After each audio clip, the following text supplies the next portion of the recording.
You asked me if an ordinary person, by studying hard, would get to be able to imagine these things like I imagine them. Of course, I was an ordinary person who studied hard. There's no miracle, people. It just happens they got interested in this thing, and they learned all this stuff. They're just people. There's no talent, a special miracle ability to understand quantum mechanics or a miracle ability to imagine electromagnetic fields that comes without practice and reading and learning and study. So if you say you take an ordinary person who's willing to devote a great deal of time and study and work and thinking and mathematics and time, then he's become a scientist.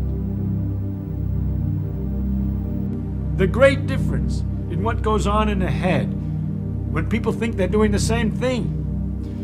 And so it struck me, therefore, if that's already true at the most elementary level, that when we learn the mathematics and the Bessel functions and the exponentials and the electric fields and all these things, that the imageries and method by which we're storing it all and the way we think about it could be really, if we could get into each other's heads, entirely different.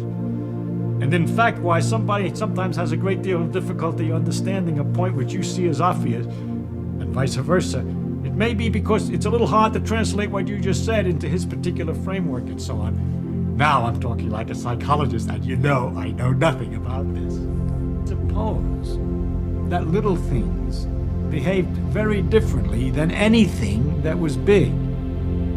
Anything that you're familiar with, because you see, as the animal evolves and so on, and his brain evolves, it gets used to handling, and the brain is designed for ordinary circumstances. But if the gut particles and the deep inner workings were by some other rules and some other character, they behaved differently, they were very different than anything on a large scale, then there would be some kind of difficulty in understanding and imagining reality. And that difficulty we are in. The behavior of things on a small scale is so fantastic. It's so wonderfully different, so marvelously different than anything that behaves on a large scale. You say electrons act like waves. No, they don't exactly. They act like particles. No, they don't exactly. They act like a kind of a fog around the nucleus. No, they don't exactly. And if you would like to get a clear, sharp picture of an atom, so that you can tell exactly how it's going to behave correctly, and have a good image, in other words, a really good image of reality, I don't know how to do it. Because that image has to be mathematical. We have a mathematical expression, strange as mathematics, I don't understand how it is, but we can write mathematical expressions and calculate what the thing is going to do without actually being able to picture it.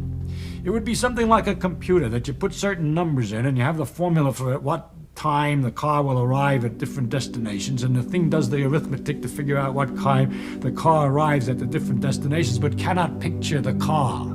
It's just doing the arithmetic. So we know how to do the arithmetic, but we cannot picture the car. No, it's not 100%, because for certain approximate situations, a certain kind of approximate picture works, that is simply a fog around the nucleus that when you squeeze it, it repels you, is very good for understanding the stiffness of material. That it's a wave which does this and that is very good for some other phenomenon. All right?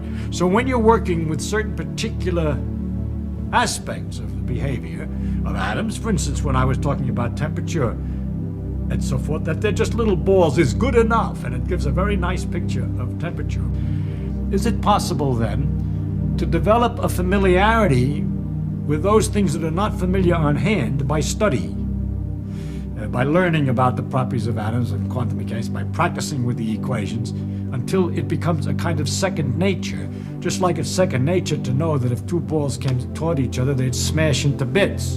You don't say the two balls, when they come toward each other, turn blue. You know what they do. So the question is whether you could get to know what things do without better than we do today. You know, as the generations develop, will they invent ways of teaching and ways so that the new people will learn tricky ways of looking at things and be so trained, so well trained, that they won't have our troubles with the atom.